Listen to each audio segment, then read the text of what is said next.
Le jour où mon époux, Gérard, est décédé, son richissime patron m'a contacté. « Madame, j'ai découvert un élément crucial. Rejoignez-moi à mon bureau sur le champ. Surtout, n'informez ni votre fils, ni votre belle-fille. Votre sécurité pourrait être compromise. » Une fois sur place, j'ai été pétrifiée en découvrant qui se tenait à l'entrée. Je suis heureuse que vous soyez là. Suivez mon récit jusqu'à la fin et laissez un commentaire pour me dire de quelle ville vous m'écoutez. J'aimerais beaucoup voir la portée de mon histoire. Jamais je n'aurais cru, après 45 ans d'union, me sentir comme une étrangère dans ma propre existence. Pourtant, j'étais là, assise au premier rang lors des obsèques de Gérard, observant mon fils Vincent et ma belle-fille Sophie tout orchestrés, comme si je n'existais pas. « Maman, laisse-nous gérer ça. Contente-toi de rester calme. » Voilà ce que Vincent m'avait dit ce matin-là, avec cette intonation condescendante qu'il avait adoptée ces dernières années. À ses côtés, Sophie hochait la tête, arborant ce sourire artificiel auquel j'étais désormais habituée. Je n'ai rien dit, manquant de force pour débattre. Gérard était mort d'une crise cardiaque 3 jours plus tôt. Ce fut si soudain que je n'arrivais toujours pas à l'assimiler.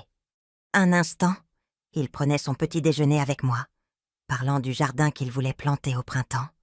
Et l'instant d'après, je le trouvais effondré dans le garage. J'observais les gens remplir l'église. Collègues de Gérard, voisins, quelques parents éloignés. Tous s'adressaient à Vincent et Sophie pour les condoléances, comme si c'était eux, les endeuillés. Je n'étais qu'une femme de 68 ans qu'il fallait préserver du choc. La grand-mère est si fragile. Ai-je surpris Sophie en train de murmurer à quelqu'un ? Vincent et moi nous occupons de tout. Fragile. Ce mot m'a blessée plus que n'importe quelle condoléance creuse. Gérard ne m'avait jamais considérée comme fragile. Pour lui, j'étais Martine, sa partenaire, son égale. Mais depuis que Vincent avait épousé Sophie 5 ans auparavant, tout avait insidieusement changé. Pendant la cérémonie, j'ai noté quelque chose d'étrange. Vincent semblait plus soulagé qu'endeuillé. Chaque fois que quelqu'un s'approchait pour le réconforter, il répondait avec une maîtrise de soi qui frisait l'indifférence. Sophie, elle, avait les larmes aux yeux, mais quelque chose dans son expression me paraissait calculé, comme si elle jouait un rôle. Après l'enterrement, dans la maison que Gérard et moi avions partagée pendant tant d'années, les gens se sont réunis pour le déjeuner que Sophie avait organisé. Je me suis assise dans mon fauteuil préféré près de la fenêtre, regardant ma belle-fille tout dirigée comme si elle était chez elle. « Martine, vous devriez aller vous reposer », m'a-t-elle suggéré en s'approchant avec une tasse de tisane que je n'avais pas demandée. « La journée a été très longue pour vous. »« Je suis bien ici », ai-je répondu, mais ma voix était plus faible que je ne le souhaitais. Vincent s'est approché et s'est assis sur le canapé en face de moi. « Maman, Sophie et moi avons discuté. Nous pensons que tu ne devrais pas rester seule dans cette maison. Elle est bien trop grande pour toi. Et après ce qui est arrivé à papa, mon sang s'est glacé. De quoi parles-tu ? » « Eh bien, » poursuivit Vincent, en échangeant un regard avec Sophie, « il existe de très belles résidences-services où tu serais plus en sécurité avec des gens de ton âge, des activités. Je n'irai dans aucune maison de retraite, » ai-je dit, sentant l'indignation me donner une force que j'ignorais posséder. Sophie s'assit à côté de moi, me prenant la main avec une douceur qui m'était insupportable. « Ce n'est pas une maison de retraite, Martine. Ce sont des résidences pour seniors très élégantes, et nous pourrions te rendre visite tous les week-ends. »« C'est ma maison, » ai-je murmuré, mais je sentais déjà ma détermination s'effriter sous leur regard compatissant. La conversation fut interrompue par la sonnerie du téléphone. Vincent se leva pour répondre, et je pus entendre sa voix depuis la cuisine, sans toutefois saisir les mots exacts. Quand il revint, son expression avait changé. « C'était quelqu'un du bureau de papa, » dit-il, l'air agacé. « Il voulait te parler de certains papiers. »« Quels papiers ?» ai-je demandé. « Je ne sais pas. Je leur ai dit que tu n'étais pas disponible, qu'ils pouvaient voir tout ça avec moi. » Quelque chose dans son ton m'a déplu. « Vincent, ton père a travaillé 30 ans dans cette entreprise. S'ils veulent me parler, j'ai le droit de les écouter. » Maman, ne t'inquiète pas pour ces choses-là. Nous nous chargerons de toute la paperasse et des affaires juridiques. Cette nuit-là, après que tout le monde fut parti et que Vincent et Sophie m'eurent enfin laissée seule, je me suis assise sur le lit que j'avais partagé avec Gérard pendant tant d'années. La maison était trop silencieuse, pleine de souvenirs qui me semblaient désormais lointains. C'est alors que mon téléphone portable a sonné. Le numéro ne m'était pas familier. « Madame Martine ?» dit une voix masculine à l'autre bout du fil. « Je suis Philippe Dufort, le patron de votre mari chez Dufort ici. »« Monsieur Dufort !» ai-je répondu, me souvenant du nom. Gérard avait mentionné son patron à plusieurs reprises, toujours avec respect. « Madame, je suis sincèrement désolée pour votre perte. Gérard était un homme extraordinaire et nous l'apprécions tous énormément au bureau. »« Merci », ai-je murmuré. Il y eut une pause, puis sa voix devint plus sérieuse. « Madame Martine, j'ai besoin de vous voir. De toute urgence. Il y a quelque chose que vous devez savoir sur les derniers mois de la vie de votre époux. Quelque chose d'important. » Mon cœur s'est mis à battre plus vite. Quel genre de chose? Je ne peux pas en parler au téléphone. Pouvez-vous venir à mon bureau demain matin? Et madame, il est crucial que vous ne disiez rien à votre fils ni à votre belle-fille de cette conversation. Gérard a été très spécifique à ce sujet. L'air me manqua. Pourquoi? Que se passe-t-il? S'il vous plaît, madame Martine, venez demain à 10 heures. Votre mari m'a demandé si quelque chose lui arrivait, de m'assurer de vous parler, mais seulement à vous. La ligne a coupé et je suis restée assise dans l'obscurité, tenant le téléphone avec des mains tremblantes. Gérard avait anticipé sa mort. Il avait laissé des instructions précises, et pour une raison quelconque, ces instructions incluaient de tenir Vincent et Sophie à l'écart. Pour la première fois depuis sa mort, j'ai senti que mon mari me parlait depuis un lieu lointain, me disant de faire attention, que ce n'était pas le moment d'être fragile. Quelque chose n'allait terriblement pas, et j'étais la seule à pouvoir découvrir quoi. Le lendemain matin, je me suis réveillée avec une détermination que je n'avais pas ressentie depuis des mois. Pour la première fois depuis la mort de Gérard, j'avais un but clair.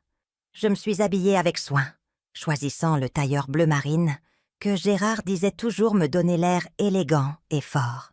Vincent a appelé tôt, comme il le faisait depuis l'enterrement. « Comment as-tu dormi, maman?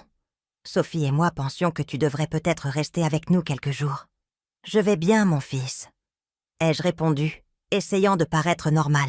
« En fait, je dois sortir ce matin. » Il y eut une pause. « Sortir où? » Mon esprit a fonctionné rapidement. « À la pharmacie. Je n'ai plus de comprimés pour la tension. Je peux t'apporter les comprimés. Tu n'as pas besoin de sortir. Vincent, je peux conduire jusqu'à la pharmacie. Je ne suis pas invalide. » Un soupir fut audible à travers le téléphone. « D'accord, mais fais attention. Et si tu as besoin de quoi que ce soit, appelle-nous immédiatement. » J'ai conduit jusqu'au quartier de la Défense, les mains crispées sur le volant. L'immeuble de Dufort ici était une tour de verre d'une 20aine d'étages qui m'avait toujours un peu intimidée. Gérard travaillait au 15e étage, dans le service d'audit interne. La réceptionniste m'a guidée jusqu'à l'étage de la direction, où je n'étais jamais allée.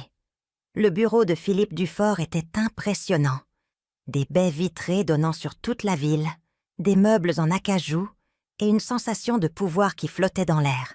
Philippe Dufort était un homme d'environ 55 ans, aux cheveux gris parfaitement coiffés et au costume qui coûtait probablement plus cher que mon loyer mensuel.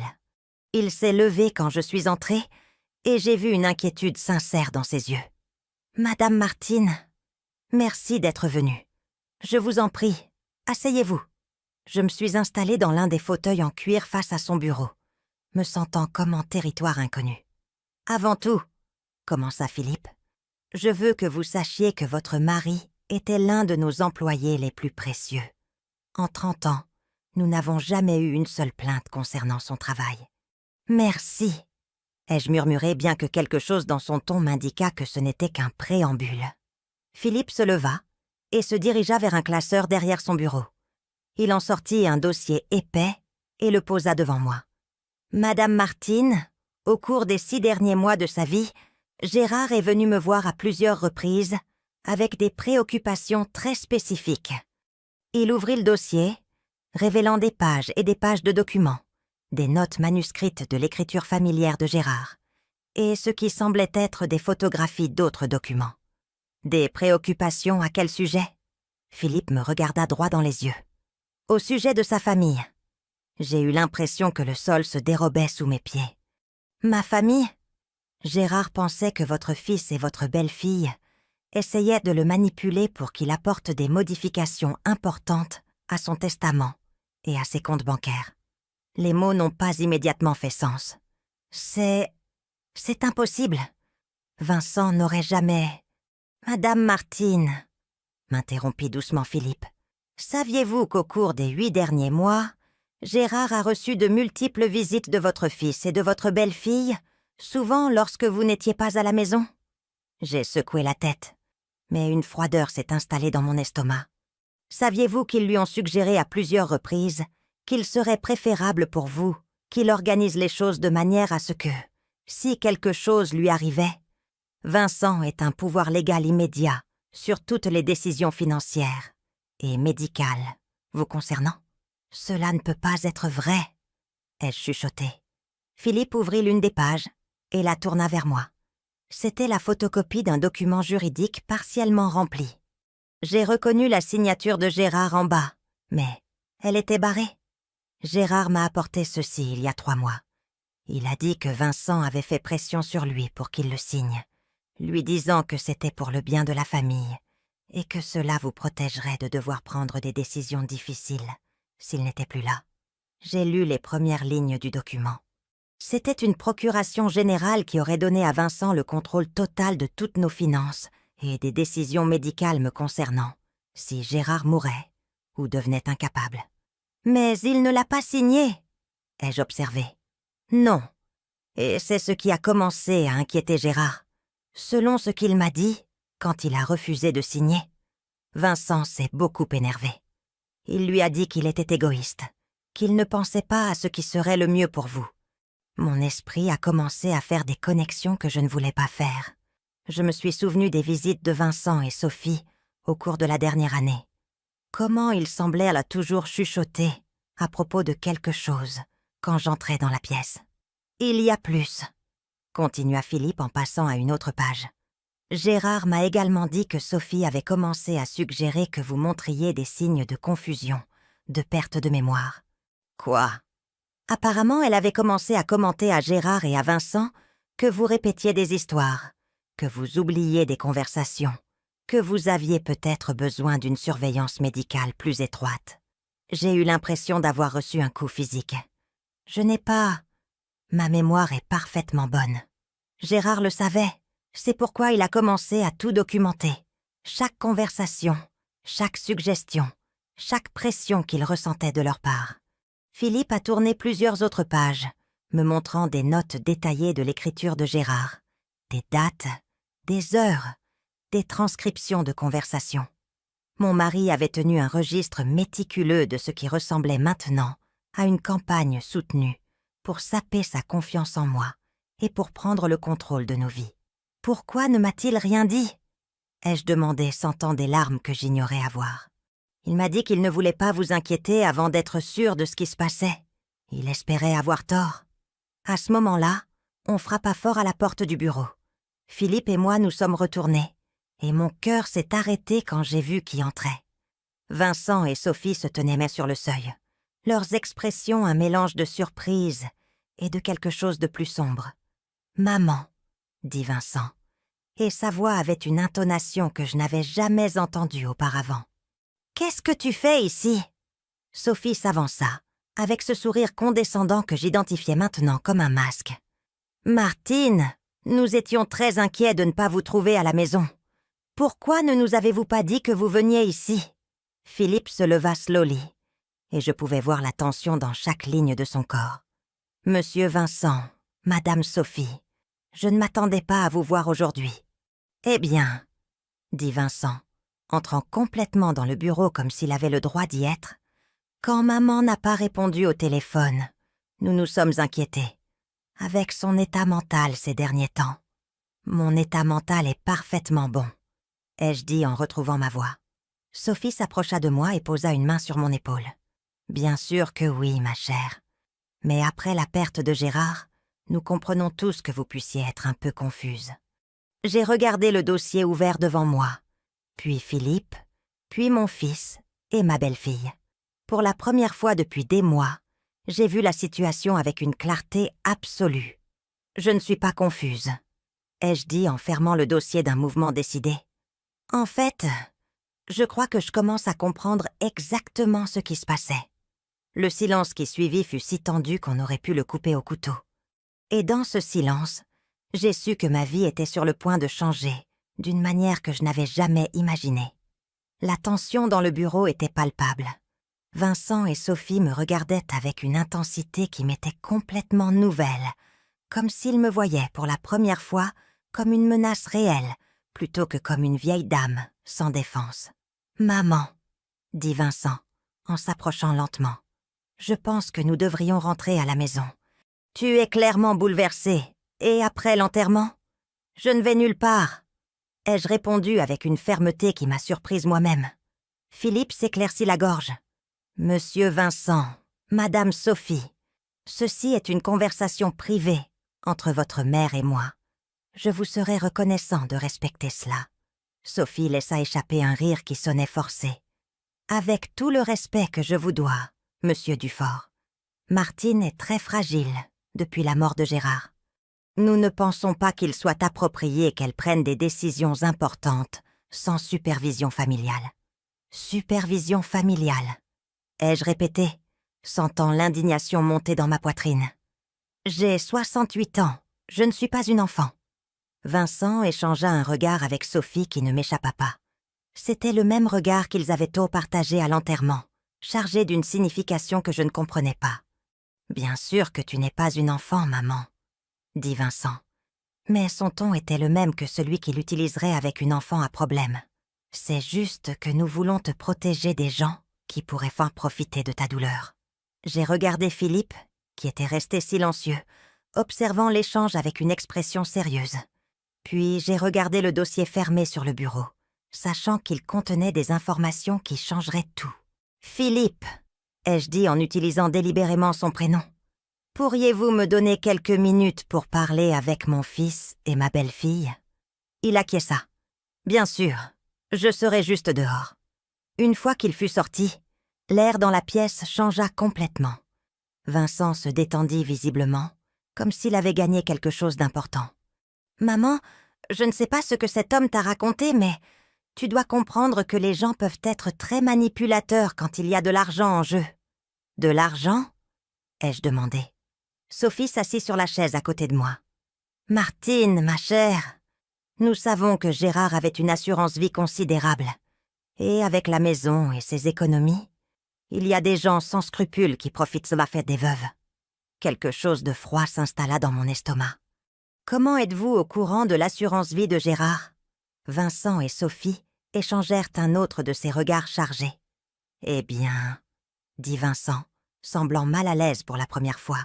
« Papa l'a mentionné il y a quelques mois, quand nous parlions de s'assurer que tu sois prise en charge si quelque chose lui arrivait. » « Étrange, » ai-je dit slowly, parce que Gérard ne m'a jamais mentionné ces conversations. Le silence s'installa entre nous. C'est alors que j'entendis un son qui fit s'arrêter mon monde. Une toux que j'aurais reconnue n'importe où dans le monde. Nous nous sommes tous les trois tournés vers la porte de la salle de bain privée, connectée au bureau de Philippe. La porte s'ouvrit lentement, et une silhouette en sortit, ce qui fit s'arrêter mon cœur avant qu'il ne se mette à battre si fort que je crus qu'il allait sortir de ma poitrine.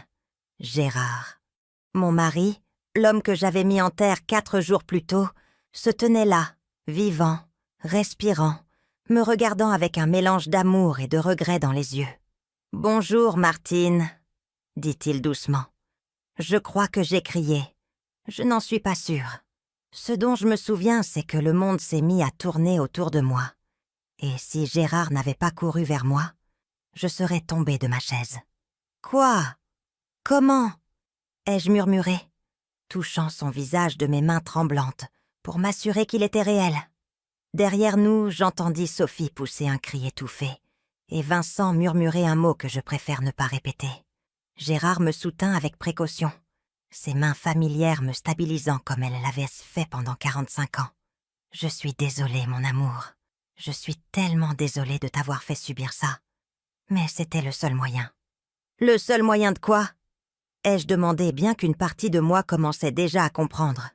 Gérard leva les yeux vers Vincent et Sophie, et son expression se durcit d'une manière que je n'avais jamais vue auparavant. « Le seul moyen de te protéger d'eux. » Vincent retrouva sa voix en premier. « C'est impossible. Tu es mort. Nous t'avons vu. Il y a eu un enterrement.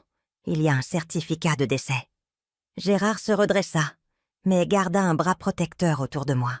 « Il y a eu un certificat de décès falsifié, avec l'aide d'un médecin très discret et d'un directeur de pompe funèbre qui me devait quelques faveurs. Philippe m'a aidé à tout organiser. »« Mais pourquoi ?» ai-je chuchoté. Gérard me regarda avec tendresse avant de s'adresser à nouveau à Vincent et Sophie. « Parce que j'ai découvert ce que vous prépariez. » Sophie pâlit. « Je ne sais pas de quoi tu parles. »« Non » dit Gérard en se dirigeant vers le bureau et en ouvrant le dossier que Philippe avait fermé. « Alors, tu ne reconnais pas ça ?» Il sortit une série de documents et les posa sur le bureau. Même de là où j'étais assise, je pouvais voir que c'était des copies d'emails, de SMS et ce qui semblait être des enregistrements transcrits. Vincent lisait Gérard à voix haute. « Maman commence à montrer des signes de démence. Je pense que tu devrais envisager qu'elle a cette besoin de soins, à plein temps bientôt. Si papa signe les documents que je lui ai préparés, nous pourrons nous assurer qu'elle ait les meilleurs soins possibles, le moment venu. » Mon fils était devenu complètement blanc. Gérard continua de lire. « Sophie est d'accord, et le plus tôt sera le mieux. Rien que la maison vaut près de 900 000 €, et c'est sans compter son épargne retraite. » Je me suis assise lourdement, comme si j'avais reçu un coup physique. Ils avaient fort prévu de me faire déclarer inapte. Ils avaient calculé la valeur de notre maison, de nos économies. « C'est sorti de son contexte !» dit Vincent désespérément. « Nous étions inquiets pour maman. Nous voulions juste nous assurer. »« Vous assurer de quoi ?» interrompit Gérard. « Que vous puissiez contrôler sa vie, que vous puissiez la faire déclarer inapte et la mettre dans une institution pendant que vous vendiez la maison et dépensiez nos économies. » Sophie se leva brusquement. « C'est ridicule, Gérard. Prétendre ta propre mort est un délit. Il y a de faux certificats, des documents frauduleux. »« Tu as raison, » dit Gérard calmement. « Et je suis prêt à en affronter les conséquences. Mais d'abord, je voulais que Martine sache la vérité sur ce que vous prépariez. » Il s'approcha de moi et prit mes mains. « Mon amour, au cours des 8 derniers mois, ils m'ont rendu visite régulièrement quand tu n'étais pas là. Au début, je pensais que c'était parce qu'ils s'inquiétaient là pour nous. Mais peu à peu, j'ai réalisé que chaque conversation était conçue pour me convaincre que tu perdais tes capacités mentales, que tu avais besoin de surveillance, qu'il serait égoïste de ma part de ne pas prendre de dispositions légales pour te protéger. » J'ai regardé Vincent, mon fils, le bébé que j'avais porté dans mes bras, que j'avais consolé pendant ses cauchemars, que j'avais aimé inconditionnellement pendant 35 ans. « Est-ce que c'est vrai ?» lui ai-je demandé. Pendant un instant, j'ai vu quelque chose dans ses yeux qui aurait pu être de la honte. Mais ensuite, son regard s'est durci. « Maman, tu ne comprends pas les pressions financières auxquelles nous sommes confrontés. Sophie et moi avons des dettes, des obligations. » « Donc c'était vrai, » ai-je murmuré. Gérard serra mes mains. Quand j'ai compris ce qui se passait, j'ai engagé un détective privé. Nous avons découvert que Vincent a des dettes de jeu de plus de 170 000 €. Sophie a utilisé des cartes de crédit à ton nom sans que tu le saches. Le monde vacilla à nouveau autour de moi. Des cartes de crédit à mon nom ? 3 cartes différentes, dit Gérard doucement. Avec une dette totale de 32 000 €. Sophie explosa enfin. « Ça suffit, Gérard. Je ne sais pas à quel jeu malade tu joues, mais ça s'arrête maintenant.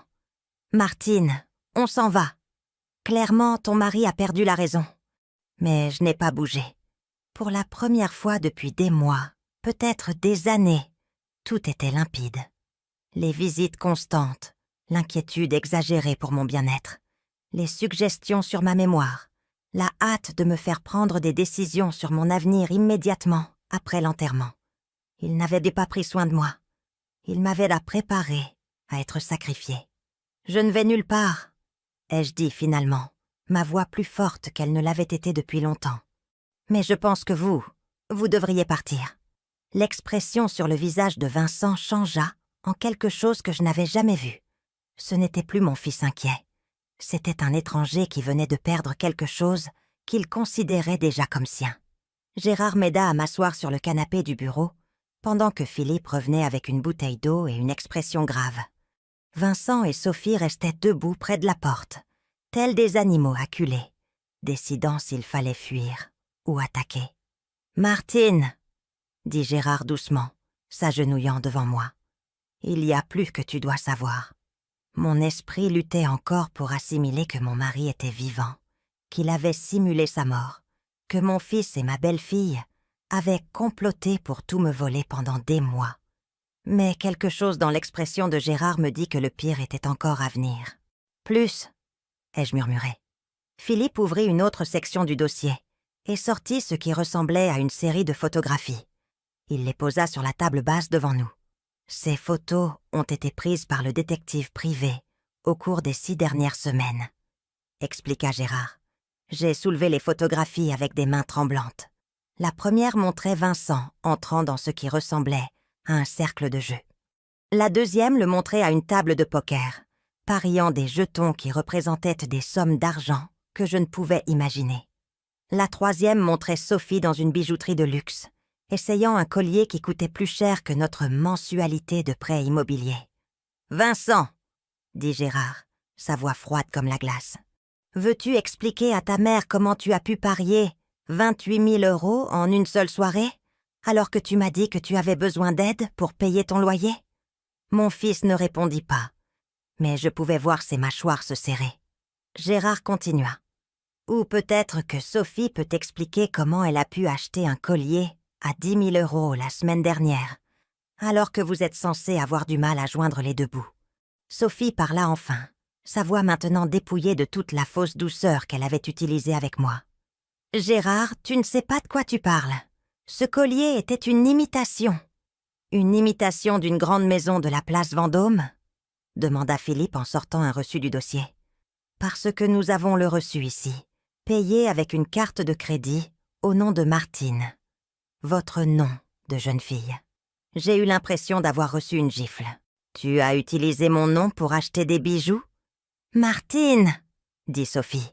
Et pour la première fois, son masque s'est complètement fissuré. « Tu ne comprends pas. Vincent et moi sommes sous une pression énorme. Ses dettes, nos dépenses. Nous avions juste besoin d'un peu d'aide temporaire. »« Temporaire ?» ai-je répété. « Depuis combien de temps me volez-vous ?» Gérard sortit un autre document. Selon notre enquêteur, les transactions frauduleuses ont commencé il y a 1 an et demi. Ils ont utilisé vos informations pour ouvrir 3 cartes de crédit. Ils ont fait des retraits non autorisés de votre compte d'épargne pour un total de 18 000 € et ils ont intercepté votre courrier bancaire pour que vous ne vous en rendiez pas compte. Intercepter mon courrier ? Tu te souviens que Sophie s'est proposée pour t'aider avec le courrier il y a quelques mois ? Demanda Gérard. Quand elle a dit que ce serait plus facile si elle s'occupait de t'organiser tous les comptes et documents importants. Le souvenir m'a frappé comme un éclair. Sophie avait été si douce, si serviable. Martine, ma chère, je sais que ces choses financières peuvent être confuses. Pourquoi ne me laisses-tu pas m'occuper de tout organiser ? Gérard a tant de travail, et tu as déjà assez de soucis. Mais ce n'est pas le pire, continua Gérard, son expression devenant encore plus sombre. Qu'est-ce qui peut être pire que ça ? ai-je demandé. Gérard regarda Vincent droit dans les yeux. Raconte à ta mère le plan pour la résidence. Vincent devint livide. Je ne sais pas de quoi tu parles. Non ? dit Philippe en sortant un petit enregistreur de son bureau. Parce que nous avons ceci. Il appuya sur le bouton de lecture et la voix de Vincent remplit le bureau. C'était une conversation téléphonique, probablement enregistrée à son insu. « Sophie, il faut accélérer le calendrier. Papa commence à poser des questions et maman n'agit pas aussi confusément qu'on l'espérait. » La voix de Sophie répondait depuis l'enregistreur. « J'ai déjà parlé au directeur de l'Horizon Serein. Tu m'as dit que tu avais les documents médicaux dont nous avons besoin. Les faux documents sont prêts. Une fois que maman sera placée, nous pourrons vendre la maison immédiatement. Le marché est bon en ce moment. J'ai eu l'impression de tomber dans un précipice. Des documents médicaux faux ? » L'enregistrement continua. « Et que se passe-t-il si Gérard s'y oppose ?» demandait Sophie. « Gérard ne sera plus un problème pour longtemps, » répondait Vincent, et quelque chose dans son ton me glaça le sang. Gérard mit l'enregistrement en pause et me regarda avec des yeux pleins de douleur. « Cette conversation a été enregistrée il y a 3 semaines, Martine. 3 semaines avant ma mort. » Le silence dans le bureau était assourdissant. J'ai regardé Vincent, essayant de trouver une explication, un moyen que cela ne soit pas ce que cela semblait être. « Gérard ne sera plus un problème pour longtemps. » Ai-je répété lentement. « Qu'est-ce que cela signifie, Vincent ?» Mon fils parla enfin, mais sa voix était celle d'un étranger. « Maman, tu interprètes mal tout. Nous étions juste inquiets pour papa. Sa tension artérielle était élevée. Il était très stressé. Vous voulez dire que vous attendiez que je meure naturellement ?» demanda Gérard en se levant. Sophie s'avança, toute prétention abandonnée. « Gérard, ne sois pas mélodramatique. Nous étions juste réalistes quant à l'avenir. Martine aura besoin de soins à un moment donné, et il vaut mieux planifier à l'avance. »« Planifier à l'avance » ai-je répété. « Ou accélérer le processus ?» Philippe sortit un autre document du dossier. « Martine, c'est peut-être le plus difficile à entendre. C'était un rapport médical. J'ai lu les premières lignes avec une horreur croissante. La patiente montre des signes clairs de démence précoce. Épisodes de confusion, perte de mémoire à court terme, désorientation. Évaluation recommandée pour des soins à temps plein. C'est un mensonge, ai-je dit, ma voix à peine un murmure. Je n'ai jamais vu ce médecin, docteur Alain Bernard. Je ne reconnais pas ce nom. C'est le médecin de Sophie, dit Gérard. Quelqu'un qui était prêt à signer un faux diagnostic en échange de 6 000 €. J'ai regardé Sophie, la femme que j'avais appelée ma fille pendant 5 ans. Tu as payé un médecin pour qu'il dise que j'ai une démence ? Martine, dit Sophie, et pour la première fois, je pus voir une panique réelle dans ses yeux. Tu dois comprendre, nous essayons de te protéger. Me protéger de quoi ? Ai-je crié, surprise par la force de ma propre voix. De toi-même ! Cria Vincent en retour. Maman, tu es vieille. Ton esprit n'est plus ce qu'il était. Sophie et moi pouvons voir des choses que tu ne vois pas. Gérard s'interposa entre Vincent et moi. Martine n'a aucun problème mental. Le seul problème, c'est que vous avez fait du gaslighting à une femme de 68 ans pendant plus d'1 an, lui faisant remettre en question sa propre réalité pour pouvoir voler son argent et sa maison. Gas, quoi ? Ai-je demandé. Gaslighting, expliqua Philippe. C'est une forme de manipulation psychologique où quelqu'un vous fait douter de votre propre perception de la réalité. Gérard s'assit à côté de moi et prit mes mains. Mon amour, tu te souviens il y a quelques mois, quand tu ne trouvais pas tes clés de voiture ? Et Sophie a suggéré que tu les avais peut-être perdues parce que ta mémoire n'était plus ce qu'elle était ? J'ai acquiescé. Cela avait été très angoissant. Nous avons trouvé les clés dans le sac à main de Sophie, dit Gérard doucement. Elle les avait prises. Et tu te souviens quand tu ne trouvais pas tes médicaments pour la tension ? Et Vincent a dit que tu avais probablement oublié où tu les avais mis ? Mon cœur s'est mis à battre plus vite. Oui, ils étaient aussi dans la voiture de Vincent. Une par une, Gérard commença à expliquer des situations que j'avais interprétées comme des signes de ma détérioration mentale. Le jour où je n'avais pas pu trouver mon portefeuille. La fois où j'étais arrivée en retard à un rendez-vous parce que j'étais sûre que c'était à 1 heure différente. Les occasions où je ne pouvais pas me souvenir de conversations que j'étais sûre d'avoir eues. Toutes avaient été orchestrées. « Pendant des mois, » dit Gérard, « ils t'ont systématiquement fait douter de ton propre esprit, préparant le terrain pour te faire déclarer inapte. J'ai regardé Vincent et Sophie, ces deux personnes que j'avais aimées et en qui j'avais eu confiance. « Pourquoi ?» ai-je chuchoté. « Nous sommes une famille. » Sophie se mit à rire, un son amer que je n'avais jamais entendu de sa part. « Famille ?» Martine, toi et Gérard avez été un obstacle pour nous depuis le jour de notre mariage. Assis dans cette immense maison, accumulant de l'argent que vous n'utilisez jamais, pendant que Vincent et moi luttons chaque mois. Vous ne nous avez jamais demandé d'aide, ai-je dit faiblement. Nous ne voulions pas de votre aide, dit Vincent. Nous voulions ce qui nous revenait. Ce qui vous revenait ? Nous sommes votre famille, explosa Vincent. Cette maison devrait être la nôtre. Cet argent devrait être le nôtre. Vous allez mourir bientôt de toute façon. Le silence qui suivit ces mots fut absolu. À ce moment-là, j'ai su que j'avais perdu mon fils pour toujours. La personne qui se tenait en face de moi était un étranger qui avait utilisé mon amour contre moi, comptant les jours jusqu'à ma mort pour pouvoir hériter. Mais j'ai aussi su autre chose. Pour la première fois depuis plus d'1 an, mon esprit était complètement clair. Je n'étais pas confuse. Je n'avais pas de démence.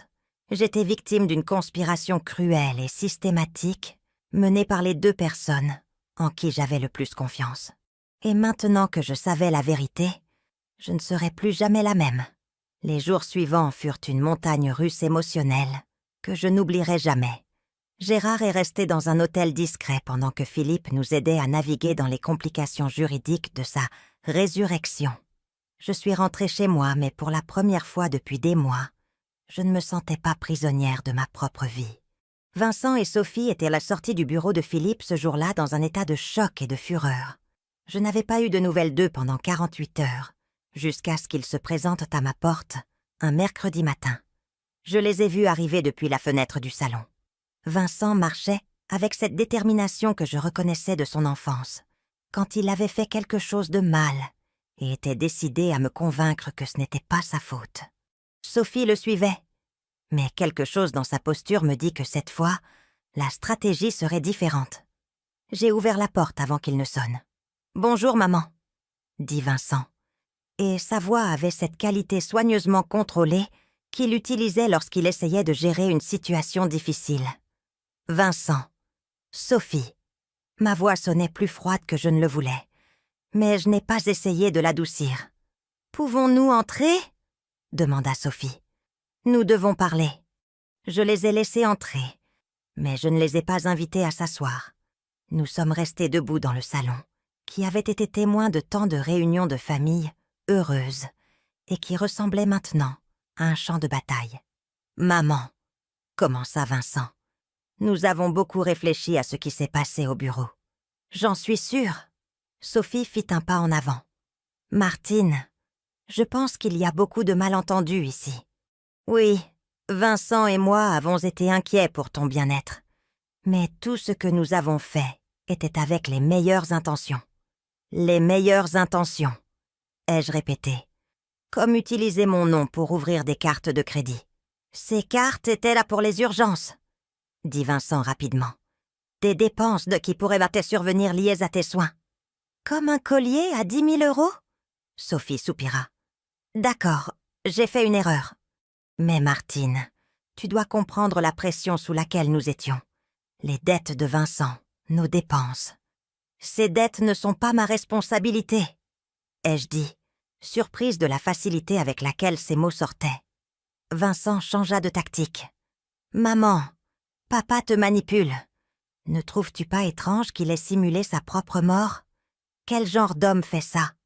Le genre d'homme qui essaie de protéger sa femme d'un fils qui complote pour tout lui voler. »« Nous ne volions pas, » explosa Vincent. « Cette maison, cet argent, ça allait être à nous de toute façon. Nous essayions juste d'accélérer le processus parce que nous avions besoin d'aide. » L'honnêteté brutale de cette déclaration me laissa sans voix pendant un moment. « Vincent, » ai-je dit finalement, « tu es en train de me dire que tu attendais que Gérard et moi mourions pour pouvoir avoir notre argent. Ce n'est pas comme ça que ça sonne. » intervint Sophie désespérément. Toutes les familles les planifient pour l'avenir. Les familles ne prévoient pas de faire déclarer leurs parents inaptes avec de faux diagnostics médicaux. Sophie pâlit. C'était juste une précaution, au cas où tu aurais vraiment besoin de soins à l'avenir. Une précaution que vous avez payée 6 000 €. Vincent se passa les mains dans les cheveux, signe qu'il perdait patience. « Maman, écoute-toi. Tu es devenue paranoïaque. Papa te remplit la tête d'idées folles. »« Des idées folles !» ai-je répété. Comme l'idée que je mérite de vivre dans ma propre maison sans que personne n'essaie de me faire déclarer folle. « Personne n'essaie de te faire déclarer folle !» cria Vincent. Je me suis dirigée vers le téléphone et j'ai composé un numéro que j'avais mémorisé. « Qu'est-ce que tu fais ?» demanda Sophie. « J'appelle Gérard », ai-je répondu. « Je pense qu'il devrait être ici pour cette conversation. »« Maman, non !» dit Vincent. Mais il était déjà trop tard. Gérard arriva 25 minutes plus tard. Il avait attendu mon appel, sachant probablement que ce moment viendrait. Quand il entra, la tension dans la pièce s'intensifia immédiatement. « Vincent !»« Sophie !» salua-t-il d'une voix neutre. « Papa !» dit Vincent. « Nous devons résoudre ça en famille. » Gérard s'assit à côté de moi sur le canapé, prenant ma main par réflexe. « J'écoute. » Sophie s'assit sur la chaise en face de nous, adoptant sa posture la plus vulnérable. « Gérard, je sais que ce que nous avons fait semble mal, mais tu dois comprendre que nous étions désespérés. »« Explique-moi le désespoir !» dit Gérard. Vincent commença à parler rapidement, les mots sortant comme s'il avait répété ce discours. Les dettes se sont accumulées plus vite que prévu. Le cercle de jeu, je sais que c'était stupide, mais je pensais que je pouvais gagner de l'argent rapidement. Et quand ça n'a pas fonctionné, nous avons paniqué. « Alors vous avez décidé de voler vos parents ?» demanda Gérard. « Ce n'est pas voler !» cria Vincent. « Vous avez plus d'argent que vous ne pourrez jamais en dépenser. Cette maison est trop grande pour 2 personnes. Nous ne faisions qu'anticiper l'héritage. »« Anticiper l'héritage en me faisant déclarer inapte ?» ai-je demandé. Sophie commença à pleurer. Pas de vraies larmes, mais ce genre de pleurs calculés que je l'avais vue utiliser à d'autres occasions quand elle voulait obtenir quelque chose. « Martine, nous n'avons jamais voulu te faire de mal. Nous voulions juste nous assurer que tu sois soignée et que nous puissions payer nos dettes. Nous pensions que nous pouvions gérer les deux. En me volant mon argent et en m'enfermant dans une résidence, ai-je dit. Ce n'était pas une maison de retraite, dit Vincent. L'Horizon Serein est une résidence pour seniors très agréable. Tu y aurais été à l'aise. Contre ma volonté, tu te serais adapté à la longue, murmura Sophie. Le silence qui suivit fut absolu. Je pense que c'est à ce moment-là que même eux ont réalisé à quel point ce qu'ils avaient prévu était monstrueux. Gérard se leva lentement. « Vincent, je veux que tu écoutes très attentivement ce que je vais dire. » Mon fils leva les yeux. Et pendant un instant, j'ai vu une lueur de l'enfant qu'il avait été. « Ta mère et moi avons décidé que tu ne faisais plus partie de nos vies, » dit Gérard d'une voix ferme, mais sans émotion. « Nous ne voulons pas te voir. Nous ne voulons pas avoir de tes nouvelles. Et nous ne voulons certainement pas que tu aies accès à nos finances ou à nos propriétés. » Vincent se leva d'un bond. « Tu ne peux pas faire ça. Je suis ton fils. »« Tu es mon fils biologique, » corrigea Gérard. « Mais tu as cessé d'être ma famille le jour où tu as décidé que notre mort serait plus pratique pour toi que notre vie. » Sophie se leva également, ses pleurs maintenant complètement abandonnés. « C'est ridicule. Gérard, Martine, vous ne pouvez pas nous couper complètement les ponts. Nous sommes une famille. »« Non, » ai-je dit en me levant aussi. « La famille n'essaie pas de voler. La famille n'essaie pas de faire douter ses proches de leur propre santé mentale. La famille ne compte pas les jours jusqu'à ce que vous puissiez mourir pour toucher votre argent. » Vincent me regarda avec une expression que je n'avais jamais vue. « Tu sais quoi, maman? Peut-être que tu as raison. Peut-être que c'est mieux pour tout le monde.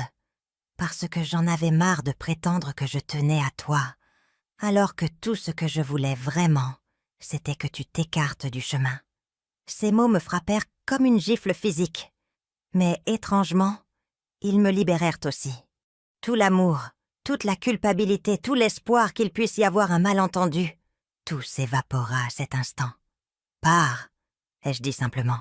« Prends tes affaires de ma maison et pars. »« Avec plaisir », dit Vincent. « Mais ça ne se termine pas ici. Nous allons contester cela. Nous allons prouver que papa a simulé sa mort, que tu n'es pas compétente pour prendre des décisions. » Gérard sourit, mais ce n'était pas un sourire aimable. « Vas-y. Et quand tu le feras, assure-toi d'expliquer au juge pourquoi tu prévoyais de faire déclarer ta mère inapte avec de faux documents médicaux. Je suis sûre qu'il sera très intéressé d'entendre ça. » Vincent et Sophie se regardèrent, et je pus voir la panique grandir dans leurs yeux alors qu'ils réalisaient qu'ils n'avaient aucune stratégie de sortie. « Ça ne se termine pas ici, » murmura Vincent, mais sa voix avait perdu toute sa conviction. « Si, ça se termine, » ai-je dit. « Ça se termine exactement ici. » Je les ai regardés partir, sachant que c'était probablement la dernière fois que je verrais mon fils. J'aurais dû ressentir de la tristesse, mais tout ce que je ressentais, c'était un soulagement profond et pur. Pour la première fois depuis plus d'1 an, j'étais libre. 6 mois plus tard, je suis assise sur la terrasse de notre nouvelle maison, regardant Gérard planter les rosiers dans le jardin dont il avait toujours rêvé. Nous avons déménagé dans une petite ville à 3 heures de route où personne ne connaît notre histoire et où nous pouvons simplement être Gérard et Martine, un couple de retraités profitant de ces années dorées. La transition n'a pas été facile. Il y a eu des moments, surtout pendant les premières semaines, où je me réveillais au milieu de la nuit, en me demandant si nous avions fait le bon choix. Couper complètement les ponts avec Vincent, c'était comme amputer une partie de mon corps, peu importe à quel point elle était infectée. Mais Gérard me rappelait constamment pourquoi nous avions pris cette décision. « Mon amour », me disait-il quand il me trouvait en larmes la nuit. « Tu ne peux pas sauver quelqu'un qui est prêt à te détruire. » Philippe nous avait aidés à gérer les complications juridiques. La falsification du certificat de décès a entraîné quelques amendes et des travaux d'intérêt général pour Gérard. Mais lorsque les preuves de la conspiration de Vincent et Sophie ont été présentées, le juge s'est montré étonnamment compréhensif. « J'ai vu de nombreux cas d'abus financiers sur personnes âgées », nous avait-il dit lors de l'audience, mais rarement un cas aussi systématique et cruel que celui-ci. Vincent et Sophie ont tenté de mettre leurs menaces à exécution et de se battre juridiquement, mais leur dossier s'est rapidement effondré lorsque le procureur de la République a décidé d'enquêter sur les cartes de crédit frauduleuses et les faux documents médicaux. Au final, ce sont eux qui ont fait face à des poursuites pénales, pas nous. Aux dernières nouvelles, Vincent purgeait une peine de 18 mois avec sursis pour fraude financière. Sophie avait perdu son droit d'exercer en tant qu'infirmière. Ils avaient divorcé 6 semaines après que tout ait éclaté, chacun accusant l'autre de l'avoir entraîné dans une situation aussi désespérée. Je ne ressens aucune satisfaction de leur chute, seulement un étrange sentiment de clôture, comme lorsqu'on termine un livre qui nous a perturbés et qu'on peut enfin le mettre de côté. Nous avons vendu la grande maison où nous avions élevé Vincent. Elle était trop pleine de souvenirs compliqués, et franchement, ils avaient raison sur une chose. Elle était trop grande pour 2 personnes. Avec l'argent de la vente, nous avons acheté cette demeure plus modeste à Val-Fleury, avec suffisamment de terrain pour le jardin de Gérard et une vue sur les collines qui fait de chaque lever de soleil un cadeau. Nous avons également remboursé toutes les dettes que Vincent et Sophie avaient accumulées à notre nom.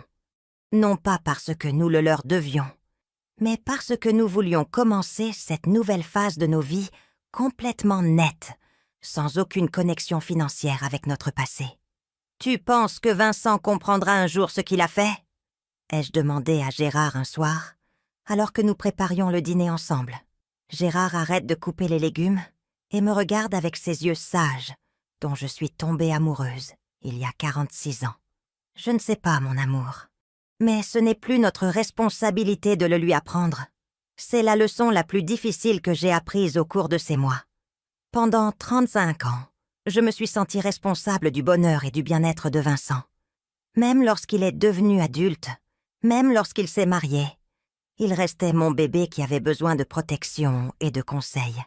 Mais certains adultes choisissent des chemins que leurs parents ne peuvent pas suivre. Et parfois, l'amour le plus vrai consiste à savoir quand les laisser partir. Nous nous sommes fait de nouveaux amis ici. Monique et Jean, le couple qui vit à côté, nous ont invités à dîner la semaine dernière. Au cours de la conversation, Monique a mentionné qu'ils avaient coupé les ponts avec leur fils il y a 10 ans. Il était toxicomane, a-t-elle expliqué simplement. Et chaque fois que nous essayions de l'aider, il nous entraînait dans son chaos. Finalement, nous avons dû choisir entre sauver notre mariage et notre santé mentale, ou continuer à être victime de sa destruction. Ça a été difficile ? Ai-je demandé. Jean a pris la main de Monique. Ce fut la décision la plus difficile de nos vies. Mais c'est aussi celle qui nous a sauvés. Je n'avais pas réalisé jusqu'à ce moment-là à quel point j'avais besoin d'entendre que nous n'étions pas les seuls parents à avoir dû prendre une décision aussi extrême. Ce matin, Gérard m'a apporté le café au lit, une routine que nous avons développée dans notre nouvelle vie. En buvant ma première tasse, j'ai remarqué qu'il avait laissé une lettre sur la table de nuit. « Qu'est-ce que c'est ?» ai-je demandé. « C'est arrivé hier. C'est de Vincent. » Mon cœur s'est arrêté un instant. « Tu l'as lue ?»« Non, elle est pour toi. » J'ai tenu la lettre pendant plusieurs minutes avant de l'ouvrir. L'écriture était la même que celle que j'avais vue sur des milliers de cartes de fête des mères, mais les mots étaient ceux d'un étranger. « Maman, » commençait-elle, « je sais que tu ne veux probablement pas avoir de mes nouvelles, mais j'ai besoin de te dire quelque chose. Sophie et moi avons divorcé. Elle a tout mis sur le compte de mes dettes de jeu. Mais je sais que la vérité est plus compliquée que ça. » Il continuait en expliquant qu'il suivait une thérapie, qu'il essayait de comprendre comment il en était arrivé, au point de conspirer contre ses propres parents. Le thérapeute dit que j'ai un problème avec le sentiment que tout m'est dû, que j'ai toujours eu l'impression de mériter des choses sans travailler pour les obtenir. Il en arrivait au fait vers la fin. Je ne te demande pas pardon, parce que je sais que je ne le mérite pas. Je voulais juste que tu saches que je comprends ce que j'ai fait, et je comprends pourquoi tu as dû t'éloigner de moi. Si un jour tu veux me donner une autre chance, je travaillerai pour être la personne que j'aurais toujours dû être. Quand j'ai fini de lire, j'ai passé la lettre à Gérard. « Qu'en penses-tu » m'a-t-il demandé après l'avoir lue. « Je pense que ça ressemble à quelqu'un qui essaie de changer, » ai-je dit honnêtement. « Mais je pense aussi que les mots sont faciles. » Gérard a acquiescé. « Et que veux-tu faire ?»« Rien, » ai-je dit, me surprenant moi-même par la certitude de ma réponse. « Je veux continuer à vivre notre vie. Et si un jour il prouve par des actions réelles qu'il a changé, alors peut-être que nous pourrons reconsidérer. » « Et s'il ne le fait jamais ?» J'ai regardé par la fenêtre vers le jardin, où les rosiers que Gérard avait plantés commençaient à fleurir. « Alors, nous vivrons une vie magnifique sans lui. » Cet après-midi-là, pendant que Gérard travaillait dans le jardin, j'ai décidé d'écrire ma propre lettre. Pas à Vincent, mais à moi-même. Une sorte de déclaration d'indépendance de la culpabilité que j'avais portée. « Chère Martine de 68 ans, » ai-je écrit. « Pardonne-toi d'avoir tant aimé que cela t'a presque tout coûté. Pardonne-toi d'avoir fait confiance au point de presque y perdre la raison. Pardonne-toi d'avoir cru que l'amour familial était toujours inconditionnel. Mais célèbre aussi ta force. Célèbre le fait que lorsque tu as enfin vu la vérité, tu as eu le courage d'agir en conséquence. Célèbre le fait que tu as choisi ta propre vie plutôt que le confort de tous les autres. » Cette nuit-là, alors que Gérard et moi nous préparions à dormir dans notre nouvelle chambre, avec vue sur les collines, il m'a demandé « Regrettes-tu quelque chose de l'avoir complètement coupé de nos vies ?»« Non, » ai-je répondu sans hésiter. « De ne pas avoir vu les signes plus tôt parfois. »« Et d'avoir simulé ma mort ?» J'ai souri. « C'était dramatique, mais efficace. » Gérard a ri. Indéniablement efficace. Nous sommes restés en silence un moment, écoutant les bruits de la nuit dans notre nouveau foyer. « Tu sais ce qui était le plus étrange ?» ai-je dit finalement. « Quoi ?» Je me sens plus jeune maintenant qu'à 50 ans. comme si j'avais porté un poids dont je n'avais même pas conscience. Gérard m'a pris la main dans l'obscurité.